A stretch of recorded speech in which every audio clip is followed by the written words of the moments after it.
Years before dating apps became the norm, we used various websites to try to match with complete strangers.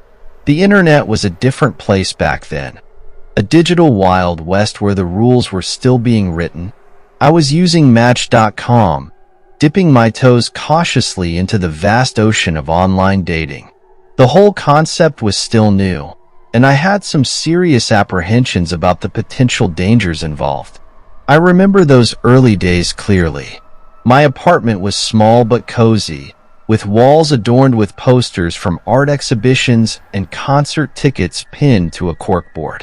It was a Saturday night, the kind where the city felt alive with possibilities, but I was alone, scrolling through profiles, trying to take proactive steps to escape my single, lonely life.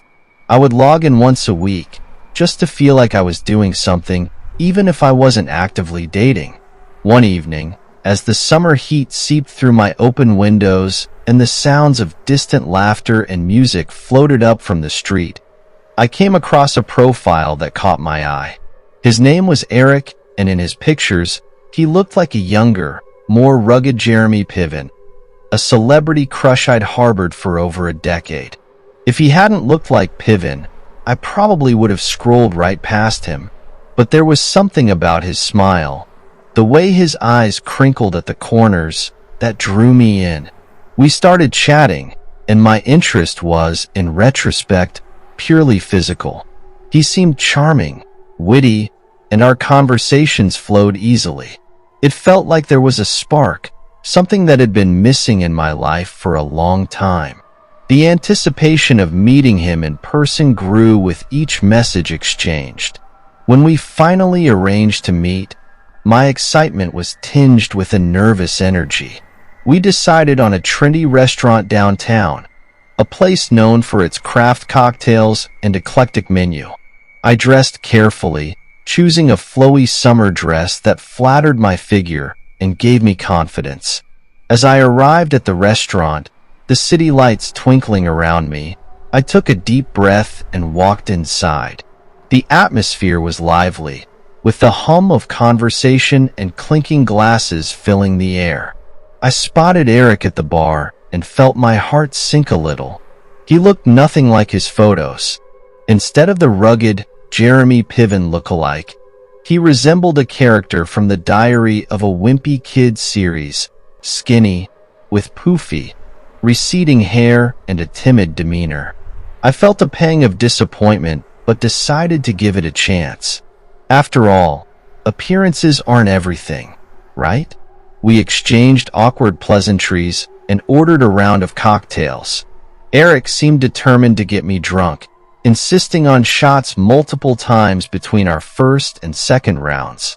The drinks came quickly, and without any bread or starter food to cushion the alcohol, I could feel the buzz settling in faster than usual. By the time our entrees arrived, I was already tipsy, and Eric ordered another round of Manhattans. I tried to pace myself, but he kept pushing more drinks my way. As the evening wore on, I realized that Eric wasn't interested in getting to know me at all. His sole focus seemed to be on getting me as drunk as possible. My initial disappointment morphed into a sense of unease. I felt trapped, my head spinning from the alcohol and the uncomfortable realization that I was in a bad situation. Finally, I insisted that I needed to go home. Eric seemed almost too happy to oblige, which set off alarm bells in my already muddled mind. He drove me back to my duplex, a cozy little place with ivy climbing up the brick walls and a tiny garden in the front. When we arrived, he parked in front but kept the doors locked. "You're not getting out until we finish what we started," he said, a creepy smile spreading across his face. I was plastered, my mind struggling to process what he was saying. "Finish what?" I asked, my voice slurring. He leaned in closer, the smell of alcohol on his breath mixing with the stale scent of the car's interior. "We're going to have sex, right here, right now?" The absurdity of the situation hit me all at once. Here I was, in my late 20s, being propositioned for drunken car sex by a guy who had catfished me. I started to laugh, a hysterical, high-pitched sound that filled the car. "No," I said firmly, despite the alcohol fogging my brain. "I'm not doing this." Eric's face twisted with anger. "After all that," he spat, "you're really going to be a bitch about this?" I tried to reach for the door handle, but he grabbed my arm, his grip tight and painful. "Let me go," I said, my voice trembling with a mix of fear and defiance. He finally released me, and I stumbled out of the car, nearly falling onto the sidewalk. As I made my way to my front door, I could hear him muttering insults under his breath. Once inside, I locked the door behind me and sank to the floor, my body shaking with a mixture of relief and residual fear. The next morning, I woke up with a pounding headache and a sense of dread. I stumbled to the kitchen for some water, trying to piece together the events of the night before. As I opened the back door to let in some fresh air, I froze. There, on my porch, was a bouquet of flowers with an apology note attached. The signature was unmistakably from Eric. My stomach churned. What kind of person takes you out, berates you, and then leaves flowers like nothing happened? The thought of him skulking around my house, peering in the windows, made my skin crawl. I felt violated all over again. This bizarre routine continued for 2 months. Every week, I would find a new pile of apology gifts on my back porch. Flowers, chocolates, even a stuffed teddy bear once. I spoke to a few close friends and family members, and they all told me the same thing. Call the police. Now, don't wait. Don't reach out to this weirdo. Just file a police report and get on the right side of safety. But I was so humiliated from being catfished, I simply couldn't bring myself to do it. Going to the police meant I'd have to explain how I got involved with this asshole in the first place.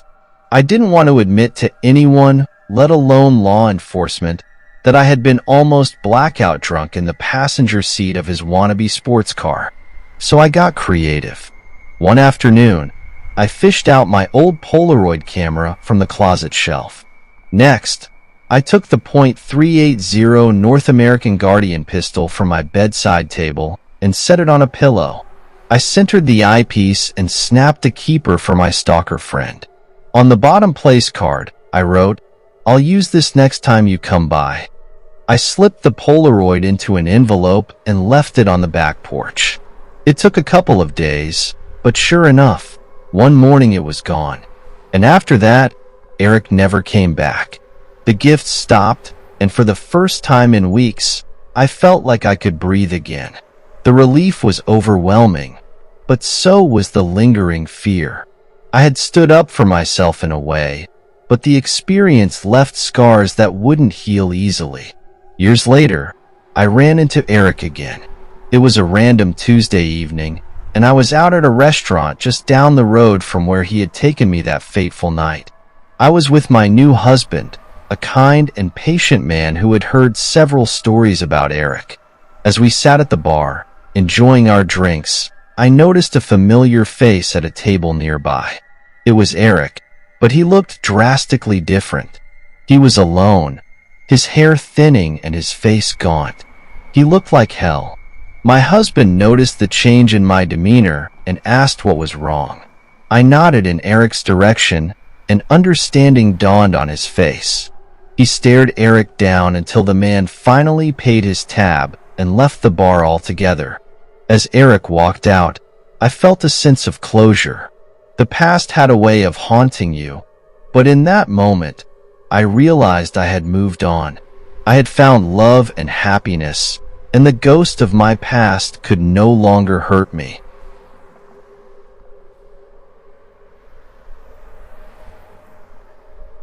I still can't believe the absolute nightmare I went through last week thanks to that cursed dating app. It was a typical Friday night, and I was bored at home, scrolling through social media and seeing all my friends out living their best lives. The loneliness and FOMO, fear of missing out, got to me. So I decided to download this hot new dating app called Swipe Right that had been popping up in ads everywhere. My best friend Jenny had mentioned how she met her new boyfriend on Swipe Right, and a few other acquaintances tagged the app in their Instagram stories with cute couple selfies. I tried to ignore the nagging feeling that dating apps were sketchy, instead letting myself get excited at the prospect of meeting someone new. I spent one rainy Saturday afternoon creating my profile. The rain pattered softly against the windows, adding a rhythmic backdrop to my activity. I picked out a few flattering selfies, ones that highlighted my best features without coming off as too staged. I listed my basic stats and interests: 29, marketing manager, loves traveling, yoga, and wine nights with the girls. I tried my best to seem witty yet genuine in the bio and prompts. Satisfied, I officially joined the world of online dating. The first few days on the app were predictably dull. I swiped through countless nearly identical profiles, rolling my eyes at all the cliché bios boasting about loving hiking, craft beer, and the office. The usual shirtless gym mirror pics and corny jokes were there in abundance. I messaged back and forth with a few matches, but the conversations quickly fizzled out. By midweek, I was just about ready to delete the stupid app altogether. But then, a notification popped up showing I had a new match, Tyler. I clicked over to his profile and was immediately intrigued. Tyler was 31, an accountant, and we had so much in common. Hiking, cooking, favorite TV shows, even the same hometown. His pictures showed a handsome, friendly-looking guy with warm brown eyes behind hipster glasses. He seemed like total boyfriend material. Tyler messaged me immediately saying I was the most beautiful woman he'd seen on the app. I blushed reading the compliment, surprised such an attractive, successful guy was interested in me. We started chatting and really hit it off. The conversation flowed easily, and he asked thoughtful questions about my job, family, and hobbies. The first few messages were simple icebreakers, but soon we were discussing everything from our favorite travel destinations to our most embarrassing childhood memories. Tyler had a way of making me feel comfortable and special, like I was the only person who mattered. He told me about his job at a big accounting firm downtown, his love for trying out new recipes, and his weekend hiking adventures. I found myself eagerly looking forward to his messages, feeling a flutter of excitement every time my phone buzzed. After a week or so of nonstop messaging, Tyler finally asked me out on a proper date. He said he didn't want to play games and felt a real connection with me. I was over the moon. We made plans to meet that Saturday night at a trendy new bar downtown. The bar, called the Gilded Owl, had just opened and was already the talk of the town. Known for its chic decor and innovative cocktails, it seemed like the perfect place for a first date. I spent all day getting ready, exfoliating, blow-drying my hair, and trying on outfit after outfit. This was the most excited I'd been for a date in years. I finally settled on a little black dress that made me feel confident and stylish. I paired it with my favorite heels and a swipe of red lipstick. As I looked in the mirror, I felt a mix of excitement and nerves. Could this be the start of something special? I got to the bar early, waiting nervously on a stool, sipping a glass of white wine. The Gilded Owl was everything I had hoped for. Dim lighting, plush velvet seats, and a buzz of conversation filling the air. The bar was decorated with vintage gold accents and intricate chandeliers, creating an ambience of sophistication and mystery. I glanced around, taking in the lively scene and trying to calm my racing heart. When Tyler walked in, he looked even better than his photos. Tall, athletic build, adorable dimples. He wore a crisp button-down shirt and dark jeans, looking effortlessly handsome. He spotted me and broke into a warm smile, walking over with an easy confidence that made my heart skip a beat. "Emma?" he asked, his voice smooth and inviting. "Yes, hi. Tyler?" I replied, standing up to give him a hug. "That's me.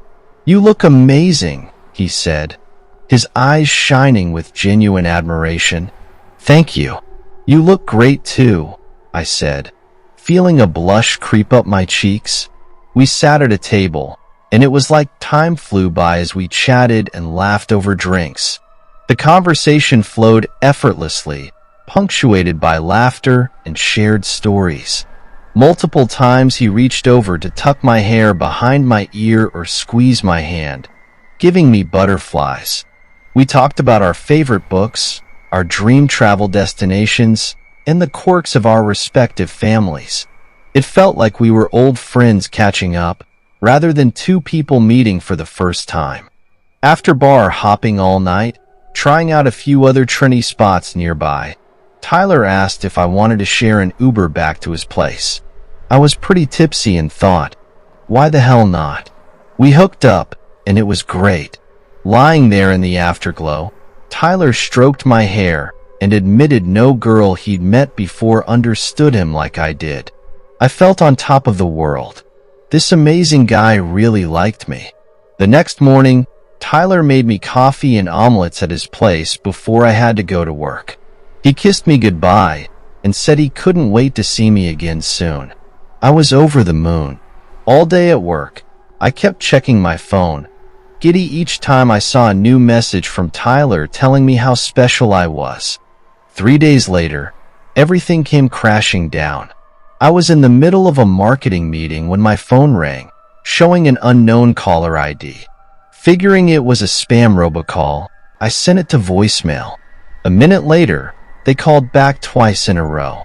Annoyed, I stepped out to answer and tersely said hello. That's when a woman's shrill, angry voice came through the speaker. "Who is this?" she demanded. "Why the hell have you been sleeping with my husband, Tyler?" My heart dropped and I froze. "What husband? This has to be some kind of sick prank," I stammered. "I'm sorry, ma'am. I think you have the wrong number." "Oh, cut the crap," she said. "I saw all the disgusting texts between you two. How could you sleep with a married man and think there wouldn't be consequences, you homewrecker?" I was shaking in disbelief and horror as the truth set in. Tyler had a wife. I felt ill, violated, and ashamed, even though I did nothing wrong. I tried to explain it was an honest mistake, but the woman kept shouting insults and curses at me. Then she said something that turned my blood cold. "I know where you work, and if you contact my husband again, I will come find you." Then the line went dead. I started hyperventilating, tears welling up in my eyes. My hands trembled so badly I dropped my phone. How could this be happening? I felt so betrayed by Tyler's deception. Missing the rest of the meeting, I locked myself in a bathroom stall and completely broke down. The next few days were a fog of fear and anxiety. I didn't respond to Tyler's messages. I kept imagining his wife storming into my office, screaming and attacking me. Every unexpected sound at work made me jolt in panic, and I barely slept or ate anything. By some miracle, Tyler's wife didn't show up again, but I was completely shaken, constantly looking over my shoulder. I quit using any dating apps, too scared I'd unknowingly be labeled a homewrecker again. It's been about 2 weeks now, but I'm still struggling to move on from the trauma. I feel tainted and untrusting of men. It angers me that Tyler is the one who caused all this damage by his deception, but I'm the one suffering. I know logically it's not my fault, but I feel so violated and ashamed. My confidence is totally shot. I keep asking myself, how could I not have realized Tyler was married? Did I miss obvious red flags? I'm not sure his deceit was wrong, but did I deserve to be punished and scared like that? I'm trying to be more compassionate with myself, but it's hard. I really thought Tyler was this amazing, caring guy. Turns out he was just using me for sex and ego strokes. I feel disgusted thinking about how intimate we were. I don't know whether or not I'll ever trust someone enough to date again. For now, I'm steering clear of any and all dating apps.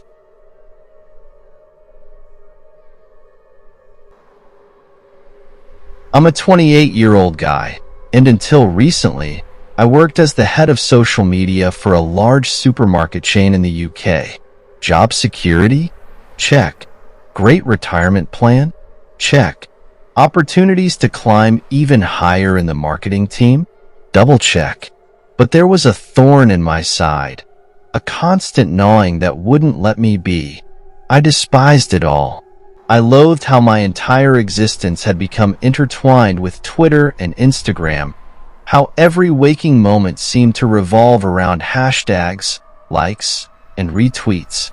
The corporate world, with its suffocating bureaucracy and pretentious jargon, felt like a prison.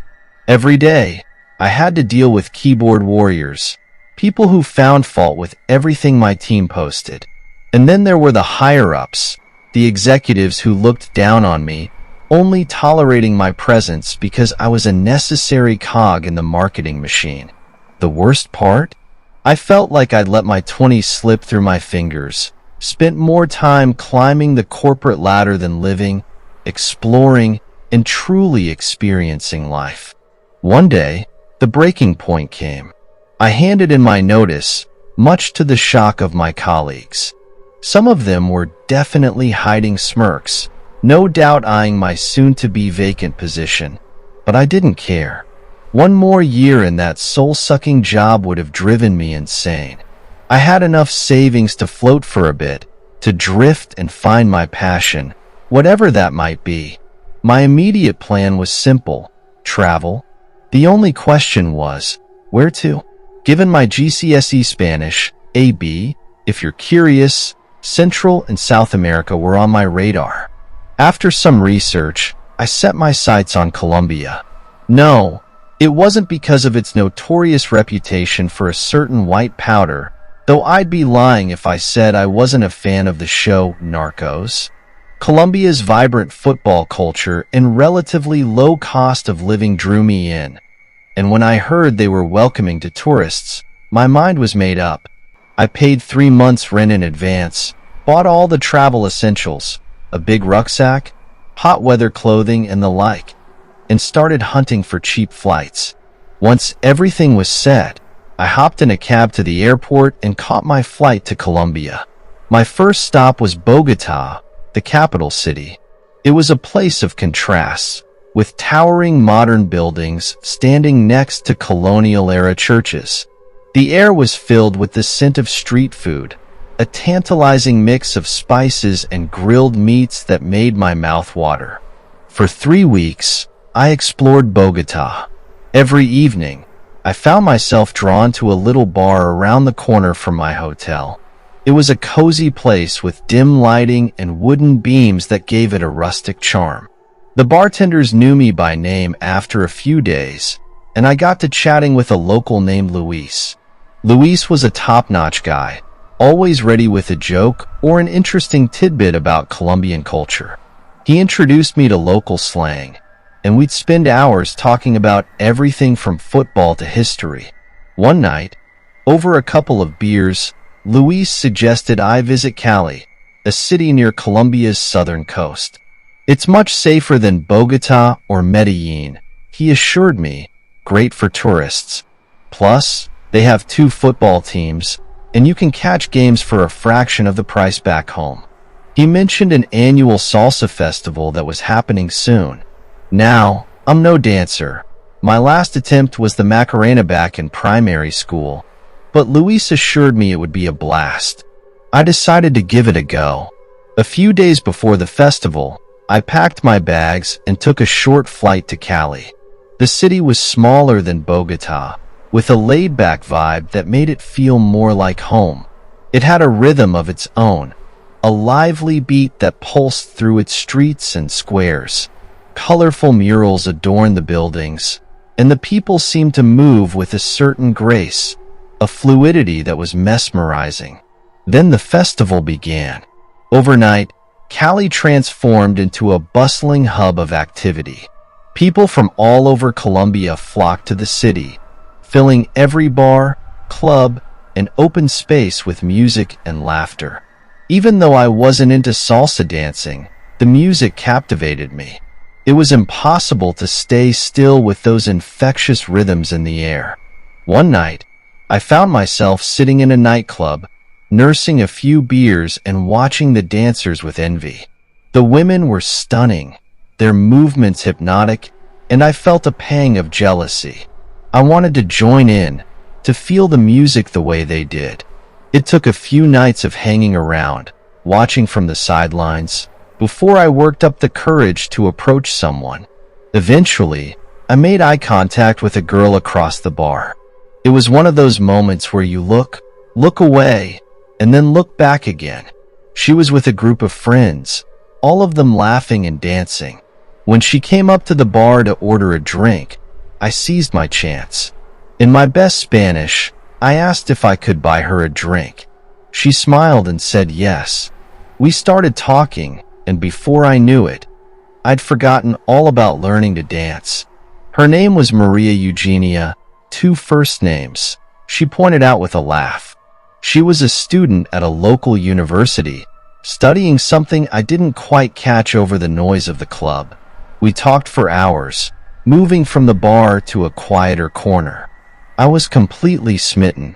When her friends came to tell her they were leaving, I took a chance and suggested she stay with me at my hotel. She laughed and shook her head. "Colombian girls don't do things that way," she said. If I wanted to see her again, it had to be an actual date. I promised to take her somewhere nice, and she gave me her phone number, telling me to WhatsApp her. A few days later, we met up at a charming little cafe. Maria was even more beautiful in the daylight, and her English was impeccable. We chatted easily, swapping between languages as we sipped our coffee. Afterward, we grabbed some food and went to a quieter bar for drinks. The night flew by, and when the bar closed, we bought a few bottles of beer and decided to walk back to her place. Or at least, that's what I thought. Maria bought the beers, and we strolled through the warm, humid night, chatting away.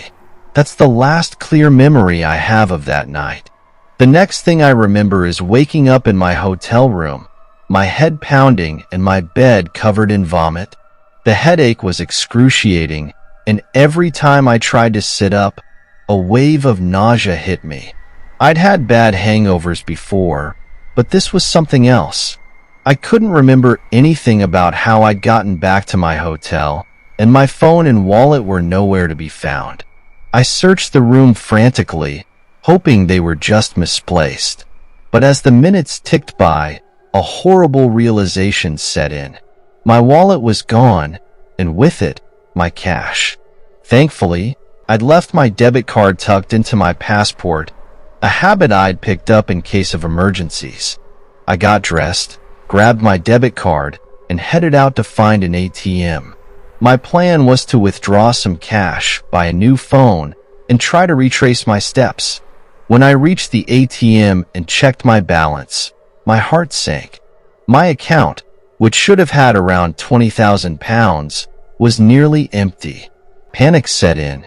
I tried another ATM, hoping it was a mistake, but the result was the same.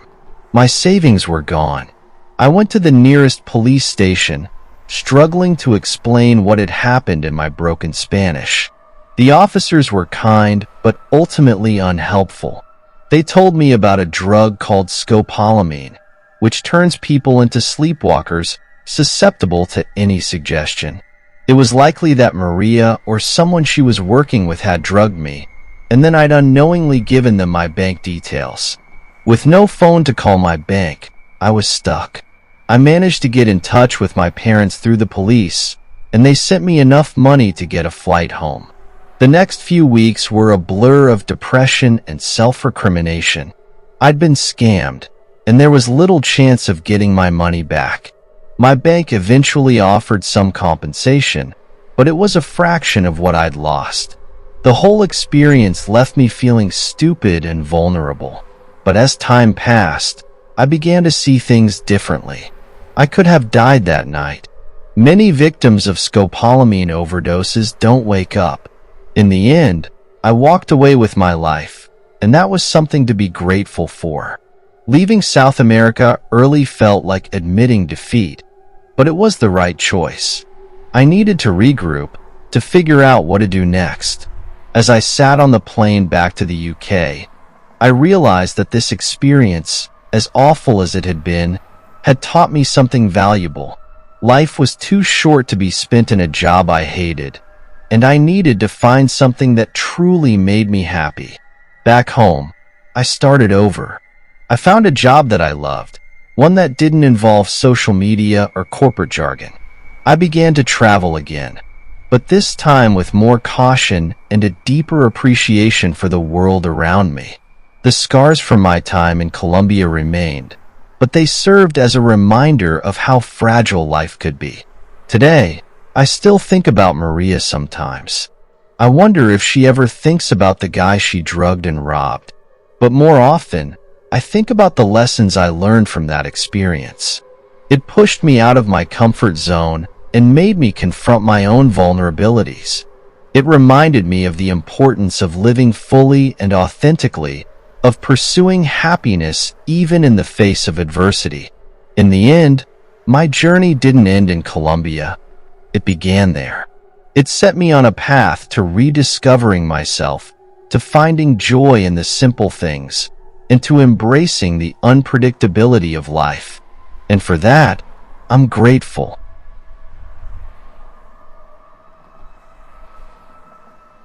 I had an OkCupid account for a few years. Mostly, I would log on when I had a few drinks, looking for some casual conversation or just checking if I had any new matches. There was something oddly thrilling about those late-night interactions, even if most of them didn't lead anywhere significant. One night, I received a message from a cute girl named Amanda. She had striking blue eyes, a warm smile, and an intriguing profile that hinted at a shared love for books and movies. From our first exchange, it was clear we clicked.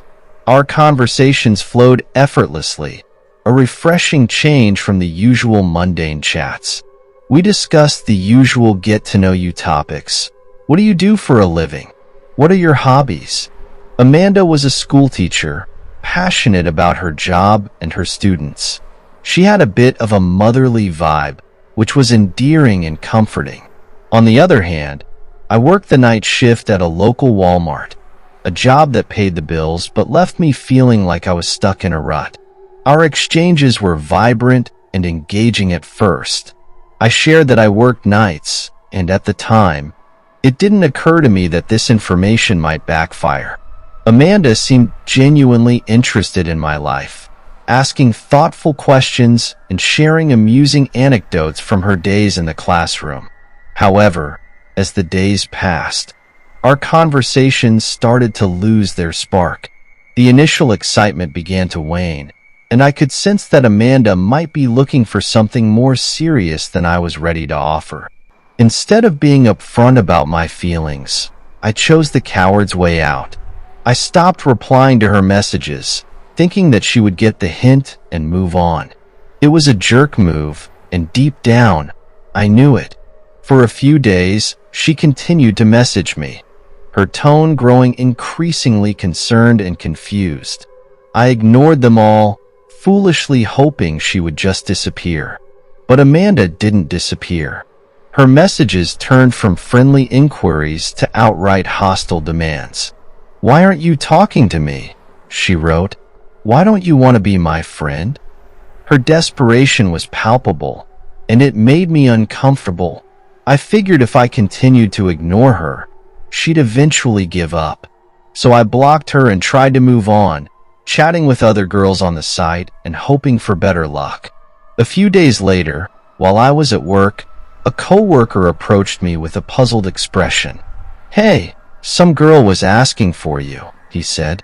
I shrugged it off, thinking it was probably a customer or a misunderstanding.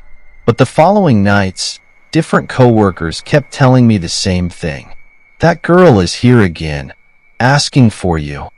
It didn't click right away, but eventually, I remembered telling Amanda where I worked.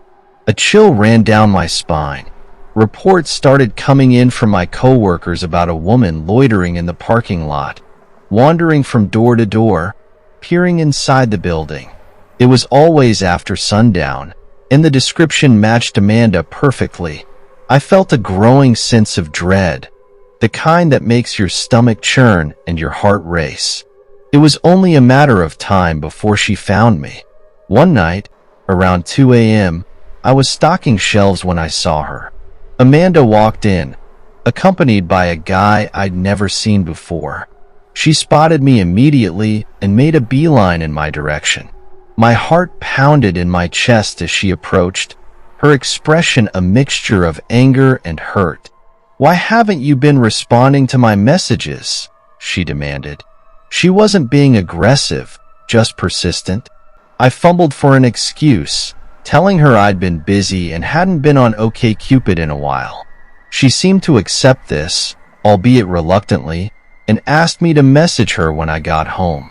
The interaction was awkward and unsettling, but I hoped that would be the end of it.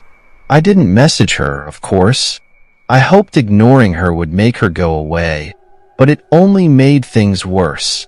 Amanda started showing up at my work on my days off, asking my coworkers for my schedule and even my home address. The paranoia set in. I began looking over my shoulder, fearing she might be lurking around any corner. Another week passed and she appeared again, this time around 3 a.m. with a different guy. Her demeanor had shifted from persistence to aggression. "What kind of person does this to someone?" she spat. "Bad things happen to people like you." My hands shook as I repeated my lie, telling her I'd been busy and hadn't logged onto the site. She glared at me, eyes burning with intensity, before finally storming off. I felt trapped, my workplace no longer a safe haven, but a place of constant anxiety. Every time I heard footsteps, my heart skipped a beat, fearing it might be Amanda coming to confront me again. I confided in my manager, who advised me to document everything and offered to call the police if she showed up again. Weeks dragged on with sporadic sightings of Amanda. She would linger in the parking lot, sometimes alone, other times with different men. My coworkers grew concerned, often accompanying me to my car after my shift ended. The fear of a potential confrontation gnawed at me, but there was nothing I could do but wait it out. Then, suddenly, the sightings stopped. Amanda disappeared as abruptly as she had started her obsessive visits. The relief was immense, but tinged with residual unease. It had taken 6 weeks, but she finally moved on, presumably to another unsuspecting victim. In the end, my strategy of doing absolutely nothing worked. Amanda moved on, and I was left with a newfound wariness of online dating. The whole experience was a stark reminder of the unpredictable nature of people and the unintended consequences of thoughtless actions. I vowed to be more considerate in the future, to handle rejections with honesty and care, and to appreciate the quiet, uneventful days that now felt like a blessing. When I was 22, life was a whirlwind of new beginnings and abrupt endings. I had just become a police officer, an achievement I wore like a badge of honor, both literally and figuratively. The sense of invincibility that often accompanies youth was amplified by my new role in law enforcement.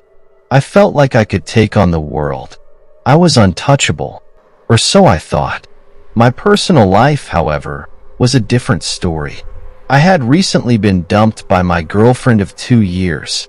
The breakup left me feeling raw and vulnerable, emotions I wasn't used to grappling with. My buddy Chris, always the optimist, suggested I try Tinder. "It'll be fun," he said. "You'll meet new people, have some dates, maybe even find someone special." Skeptical but intrigued, I downloaded the app. It didn't take long before I matched with a girl named Sarah. She was stunning, way out of my league, with dark flowing hair and piercing green eyes that seemed to look right through the screen. We chatted for a few days, exchanging jokes, stories, and interests. There was an easy chemistry between us, something I hadn't felt in a long time. Eventually, we decided to meet up. Sarah suggested a spot she knew, a secluded field perfect for stargazing. It sounded romantic, almost too good to be true. The night of our date, I was a bundle of nerves and excitement. I dressed casually, trying to strike the right balance between looking good and not looking like I was trying too hard. When I arrived at Sarah's house, she greeted me with a warm smile that immediately put me at ease. She was even more beautiful in person, and I felt a flutter of excitement. Sarah directed me to drive to the field. As we left the city lights behind, the night grew darker and the stars more vivid. The air was crisp and fresh, filled with the scent of pine and earth. We drove through a forested area, the tall trees on either side of the narrow road creating a tunnel-like effect. Eventually, we emerged into an open field bathed in moonlight. It was breathtaking. I could see deer grazing in the distance, their silhouettes graceful and serene. We parked the car and stepped out. The night was alive with the sounds of nature. Crickets chirping, the rustle of leaves, and the distant hoot of an owl. It felt magical, like we were the only two people in the world. Sarah laid out a blanket, and we settled down to gaze at the stars. She pointed out constellations, sharing stories and myths associated with them. I was captivated, not just by the stars, but by her knowledge and enthusiasm. After a while, I noticed dim headlights approaching from the distance. A sense of unease crept over me, but I pushed it aside, telling myself it was nothing. The vehicle, a van, drove closer, eventually pulling up in front of us, almost blocking my car. My cop instincts kicked in, and I felt a surge of adrenaline. I told Sarah to stay in the car while I went to check it out. I grabbed my flashlight and approached the van. The driver, a burly man with a scruffy beard, looked at me with curiosity. I asked him what he was doing here and if he could back up a bit. To my surprise, he was polite and explained that he was the owner of the property. He mentioned having trouble with poachers and wanted to ensure we weren't planning to hunt. I assured him we were just here to stargaze, and he seemed satisfied, wishing us a good night before driving away. I returned to the car, but the encounter left a lingering sense of unease. Sarah seemed unbothered, busy texting on her phone. An hour later, I saw headlights again, this time approaching at a much faster pace. Alarm bells went off in my head. I told Sarah to get in the car, and I repositioned it to face the road, ready for a quick getaway. The van screeched to a halt in front of us, and the same man jumped out. Sarah followed suit, running toward him. My heart sank. I realized I had walked into a trap. I got out of the car, yelling at them to back off and get on the ground. They ignored me. The man charged at me, knocking me to the ground. Years of training kicked in, and I managed to flip him onto his back and get up. Sarah had grabbed a metal pipe from the van. She threatened me, saying they had a gun and demanding I hand over my money and truck. Despite the danger, my stubborn sense of invincibility reared its head. I refused. She started crying, pleading with me, but I stood my ground. The situation escalated when the man moved toward the car. Desperation forced my hand. I revealed I was a cop and drew my concealed firearm, ordering them to lie down. For a moment, there was a stunned silence. Then, they complied. I called 911, giving my name and badge number, and explained I had 2 suspects at gunpoint and needed backup. While on the phone, both suspects suddenly bolted into the woods. Against my better judgment, I chased after the man. The forest was a maze of shadows and sounds, my flashlight barely piercing the darkness. I ran for what felt like an eternity, then heard 3 loud pops and saw the flash of gunfire. Panic seized me. My invincibility shattered. I turned and sprinted back to the car, fear propelling me forward. I sped back to the spot where I had picked up Sarah and called dispatch again. Soon, other officers arrived, including my sergeant and field training officer. They didn't mince words, calling me a dumb rookie, but I could see the concern in their eyes. We returned to the field. The van was still there. My sergeant ordered me to stay put unless things got dangerous. They searched the van and found meth on the center console. What they discovered in the back of the van made their faces go pale. They called me over to see. The back of the van was a nightmare. Several knives, duct tape, lighter fluid, rifle ammunition, handcuffs, and what looked like dried blood were scattered around. In the front passenger seat, they found an AR-15 and 2 more handguns. We called for immediate backup and detectives. Fortunately, the blood wasn't real, but the van had been reported stolen, and the license plates were fake. The whole encounter was a close call, a brush with something far darker than I had ever anticipated. It left me shaken, a sobering reminder of the dangers lurking behind seemingly innocent facades.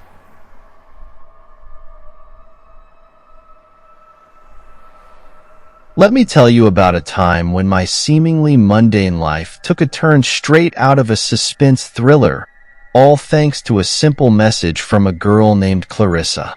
It was one of those rare, effortless connections you stumble upon. A chat that blossomed instantly, keeping us glued to our phones, exchanging texts for 4 straight hours. Finding a spark like that felt like a stroke of luck, and without hesitation, we agreed to meet for dinner. Meeting Clarissa in person was even better than I'd hoped. She was stunning, with a laugh that made even the dullest stories seem interesting and a wit that kept me on my toes. We clicked instantly, sharing stories and jokes over a cozy dinner in a little Italian place I knew in town. The evening was perfect, right down to the warm goodbyes. We continued texting until midnight when out of nowhere, she dropped a bombshell. "You're going to hate me. We should just be friends." Confused and a bit blindsided, I agreed, masking my disappointment with a nonchalant, "Okay, whatever."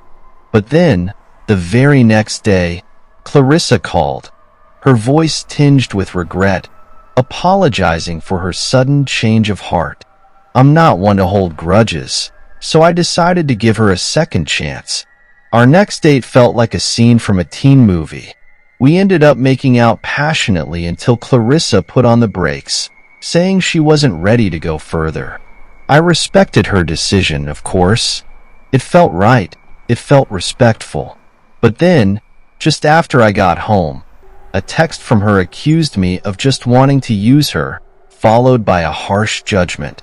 She called me a pig. The roller coaster didn't stop there. The following morning, I received a bizarre text from Clarissa's phone.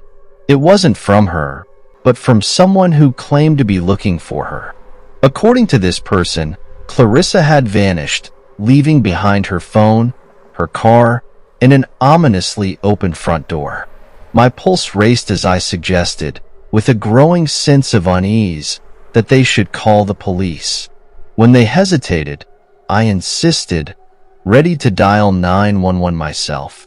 But then, just as the situation seemed to spiral out of control, Clarissa reappeared as if nothing had happened, nonchalantly claiming she had just gone for a walk. Her casual dismissal of the panic she'd caused was the last straw for me. Yeah, okay. I'm done with this situation, I thought, convinced I needed to step away from what was quickly becoming a toxic drama. The very next day, I left my phone in my truck while at work, a habit of mine, not expecting anything out of the ordinary. Yet, when I checked it at noon, I was bombarded with 115 new texts and 48 missed calls, all from Clarissa. That was it. I was done. I blocked her number, hoping that would be the end of it, but it wasn't. Clarissa knew where I worked and roughly when I left each day. Despite living an hour and a half away, she tried following me home one evening. I spotted her car in my rearview mirror and took every evasive action I could think of, taking roundabout routes, even running a few red lights, to lose her. Thankfully, I managed to shake her off, but the whole experience left me shaken. It's been almost a year since then, and I haven't heard from Clarissa. I still look over my shoulder now and then, a habit born from those unsettling days. Her sudden shifts from charm to chaos had turned what I thought might be a promising connection into a story I sometimes share with disbelief. It was a reminder of how quickly things can change, and how people aren't always what they seem. One Friday evening, while out with friends at a local brewery, the topic of dating horror stories came up. Encouraged by a couple of craft beers, I shared my story with Clarissa. The group listened with a mix of horror and fascination, each person chiming in with their own tales of weird dates and relationships gone awry. It was oddly therapeutic to laugh about it in a group, to see the absurdity of it all through their reactions, and to finally feel the weight of the story lift a bit. Nearly a year to the day since Clarissa had last tried to contact me, I found myself at the same Italian restaurant where we had our first date. The memories were there, a faint echo in the back of my mind, but they no longer held any power over me. I was meeting someone new, a friend of a friend, and as I waited for her to arrive, I felt a sense of calm anticipation. This time around, I knew better than to ignore the signs, to dismiss my instincts. I had learned that while you can't control every twist and turn life throws your way, you can choose how you respond, how you grow, and who you let into your life. And with that knowledge, I was ready to write the next chapter, one filled with hope and mindful of the past but not overshadowed by it.